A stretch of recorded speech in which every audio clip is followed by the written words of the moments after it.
So, Paul, We're back. episode 7. Episode 7, yes. Losing track of these episodes.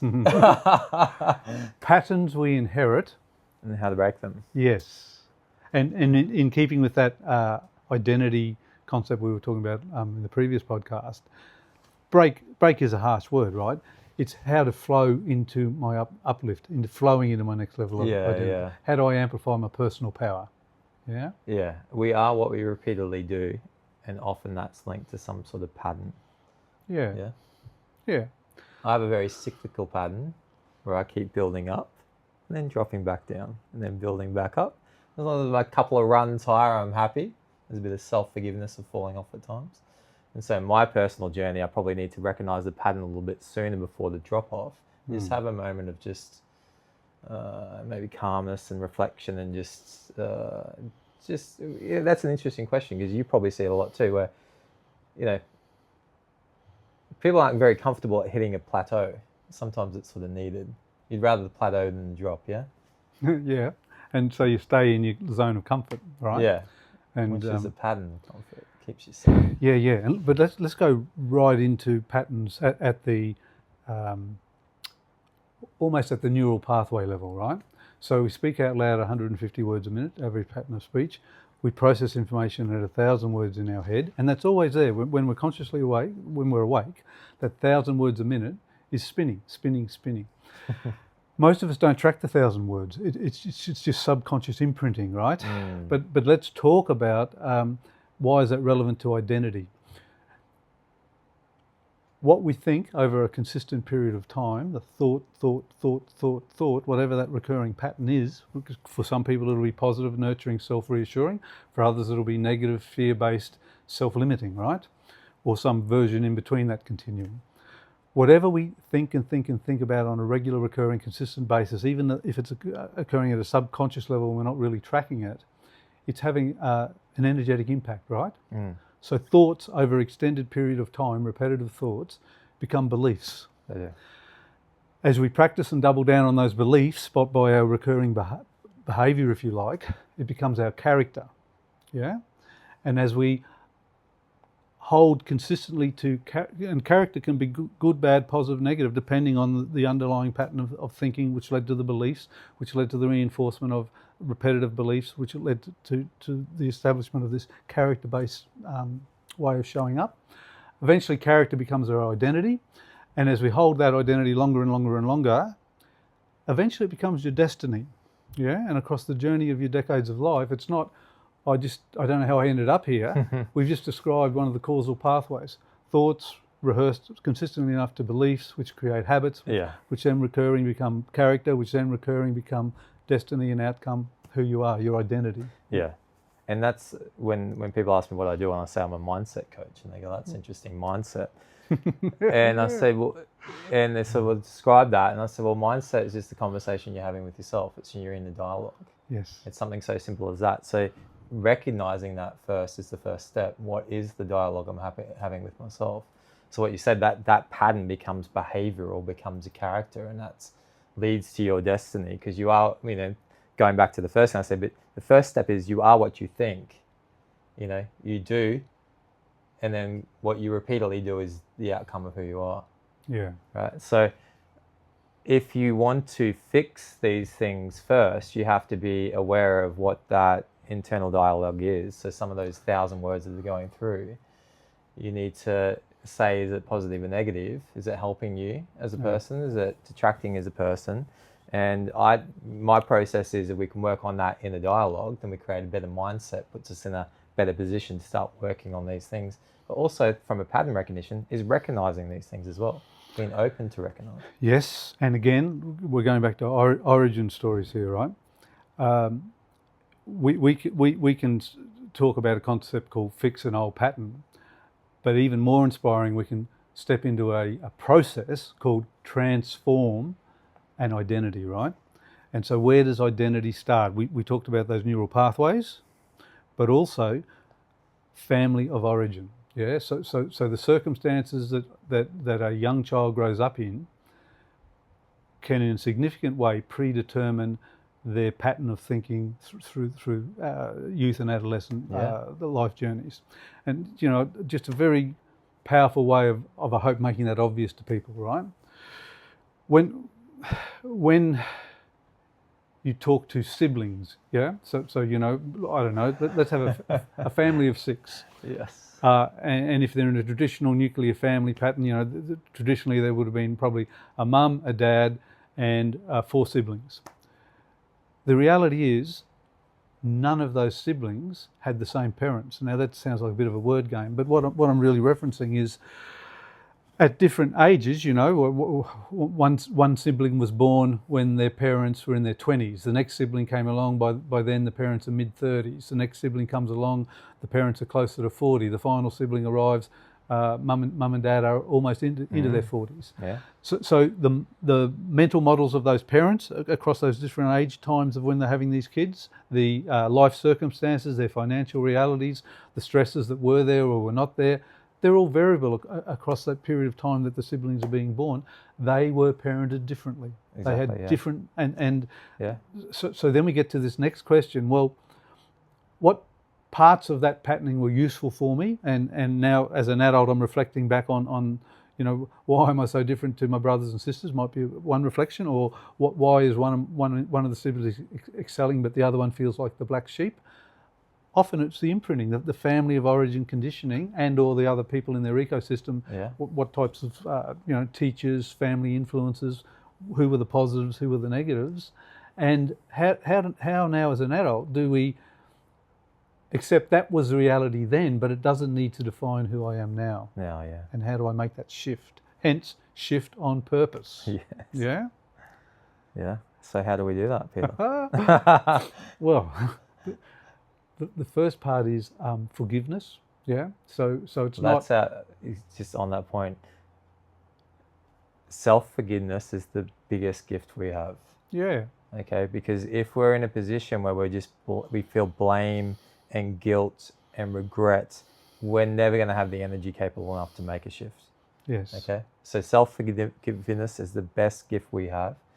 You should value it and cherish it and utilize it. So I feel very passionately about that, because I guess most people that walk into a session with myself, is you can see that all the guilt they're being carrying, and it doesn't matter how successful the person is, you will feel some way that you let yourself down or let someone else down, or you're just frustrated that, again, this pattern that you're stuck in this loop and you can't get out of it. And unless we release that somehow, and we can't do that unless we forgive ourselves, is like, we're only capable of the tools we had at the time, right? So often when we grow in wisdom and we look back at our younger self, we go, oh, it was interesting that they were so silly or stupid, or that they lacked this or that, but they were working with the tools that they had at the time. Yeah. And then beyond family of origin conditioning and beyond social conditioning as you're going through, you know, school and sports settings and things in your youth and adolescence, we've also got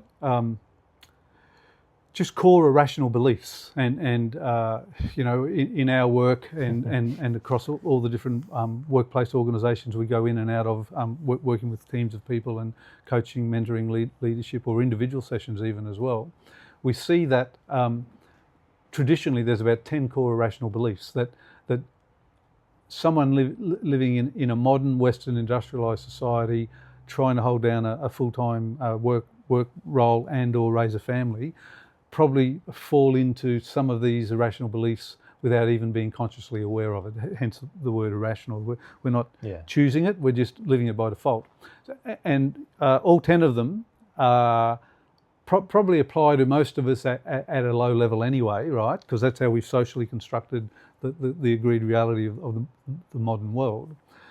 However, or the modern Western world, some of us, if we do the inner work, we'll find we're loading on them at a medium or high level, and it's actually causing us harm and dysfunction and limiting our identity to emerge at next levels of potential and possibility. Yeah. And I'll just quote a few examples, right? If you find yourself resonating with phrases like this and or even using words similar to this on a recurring basis when you describe yourself or how you see the world, for your consideration, ask yourself, is this belief serving me well? So we see a lot of workaholism, right? Driven by the next deal, the next project, the next promotion, whatever. If that person's coming from an irrational belief that goes something like this: I must be completely competent, make no mistakes, be perfect in everything I do if I'm to be worthwhile. That's unsustainable. You know, you can't be completely competent, perfect in everything you do, because you're a human being. You're not limitless and divine. You're a work in progress. Yeah. Like Paul identified, there'll be reasons where you need to self-forgive, where there will be mistakes and misunderstandings, and you can look to rebuild respectful, harmonious relationships, but not from a place of ignorance and lack of awareness that irrational belief is driving you in the first place. Yeah. If you say before, you said that these 10 irrational beliefs cause harm. Well, they limit your potential. Limit your potential. How would they recognize that? I mean, what would you say harm or limiting? What does that look like from a realistic standpoint? Is that just like wanting to... I polarize people. I try to invite them to social things, but they don't reciprocate. I have differences of opinion with others, and instead of ending in a conversation of alignment and creating a workable solution, we end up bitter, resentful, and sniping at each other. Yeah. And well, here's another one, right? So I must be completely loved, liked, and approved by every significant person in my life if I'm to be worthwhile. Again, it's unlikely an adult goes around saying that verbal statement out loud, but what we're really loading on, Paul, is it's a subconscious imprinting that is a mental model of how they show up in the world. Yeah. They're looking to appease others. They're looking to be approved of and nurtured. Yeah, and obviously over time first of all, as you start to see the pattern, you choose to reframe it. It's like, well, maybe there's a grain of truth in my limiting belief. Maybe the grain of truth is it is useful to be connected, warm, and liked by people, and most of the time I find that I'm able to do that. Yeah. However, from time to time, there'll be difficult, vexatious, damaged humans who simply want to project blame, judgment, and criticism onto me, and I can deal with that and accept it without internalizing there's something wrong because I haven't won their love and approval. I know I'm a worthwhile person. I know I'm lovable. I love, trust, and approve of me. They're the internal shifts, right? You touched on something then too, is about the judgment and the approval. And I think that in your behaviors, you have to understand too that if you feel like you're judging people a lot, then that's when you're most critical, when people are judging you. If there's a misalignment there, and I don't have a lot of time to judge other people because I'm working on bettering myself, and that's a positive journey. Yeah. In the last few months, particularly when people ask me how I'm doing and they say you're always so happy, I go I'm blessed. I'm blessed, and that we're all on our journey. And so if I see someone struggling, I'll obviously try and help them the best I can. But if they do something that's not in line with my values, I'm not quick to judge, because I believe that, like, I was there once too. My ego had taken over, or this had happened in my life, that I'm not so quick to judge. That way, if people are judging me, I treat them with the same respect. They go, oh, they're in a position at the moment where something is bothering them. Sure. But let's unpackage that a bit. Yeah. You're not a saint, so no. You have empathy and compassion for others, but I would say to you, it's not your job to step in and rescue them. And so by holding empathy and compassion and those people that want to work with you, you can co-create solutions and possibilities. But boundaries matter, Paul, and if someone's constantly negative, vexatious and or disrespectful to you or me or whatever, my instincts would be to have a respectful boundary where I seek to limit my exposure and connection to that person. Yeah. And we come back to family of origin that we were talking about. It's not unreasonable that some people will have brothers and sisters who the love for each other is real, but their mental models of the world are just not compatible. Yeah. And so we don't want to be polarizing and being in conflict and disharmony all the time. We just simply have appropriate boundaries and perhaps even lower expectations when we're engaging with them. It's that stuff. And therefore, we're back to ecosystem, aren't we?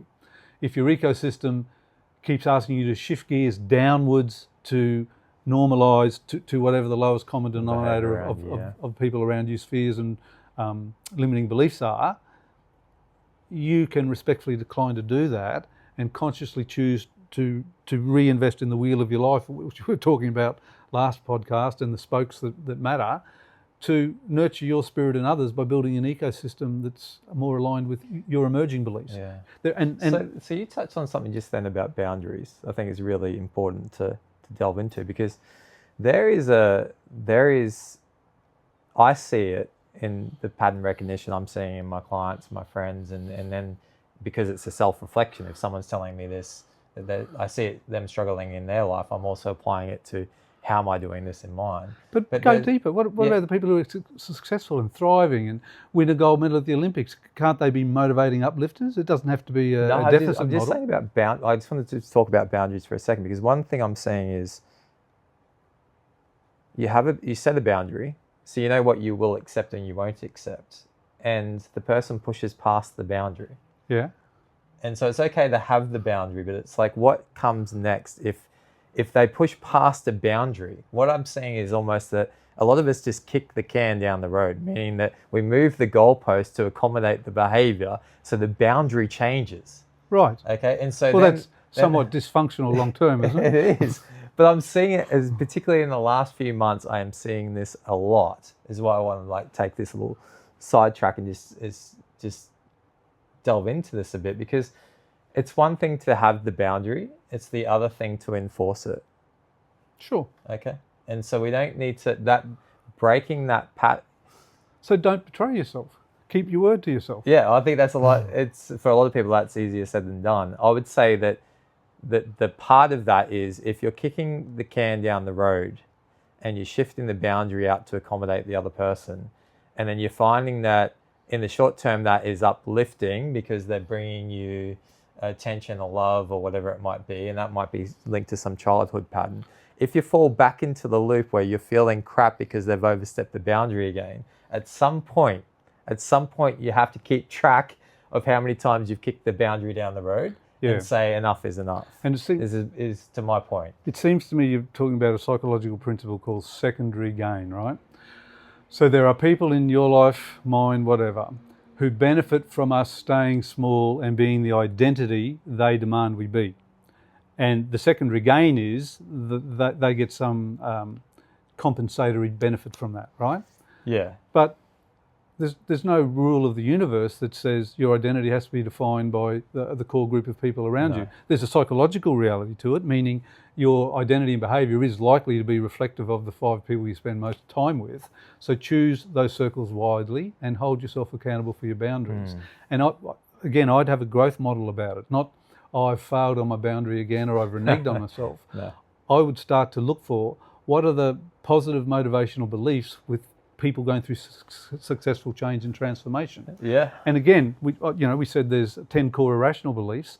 In our work over the years, we've come to the view there's about 16 positive motivational beliefs associated with big positive change in your life. Yeah. One goes like this: repetitive routine, hence the rituals we've talked about, physical, emotional, intellectual, spiritual, in other podcasts. Repetitive routine guided by inspired vision, which is that love-based energy. I'm valuable, I'm lovable, I'm worthwhile, I'm tapping into my inner wisdom, not just my intellect. Repetitive routine guided by inspired vision creates masterpieces. The masterpiece is you or me or the person on the journey, right?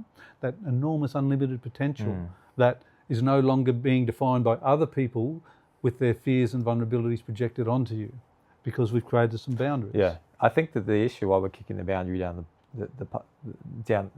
we're kicking the can down the road, is that there is this sunk cost. We feel like there's this sunk cost. We put so much effort into this relationship, we put so much time into it. Like I see that with businesses all the time. So leaders in business, they've got this employee and it's like they keep trying, they're trying and trying, but we've invested so much training in it. It's going to take us so long to train a new employee. It's coming to terms with the sunk costs that I find is a real issue. That's right. And I think that at some point, what comes back to that truth beneath the truth, some point you have to be honest. You have to be really honest with yourself that something isn't working. and that something has to change. So to break this pattern, you have to go a deeper level. It's not just that, okay, we'll give them another opportunity, they'll come good. You can't always be the nice person. Sometimes the nice person is doing the thing that needs to be done. I think there's a mismatch in correlation between that as well.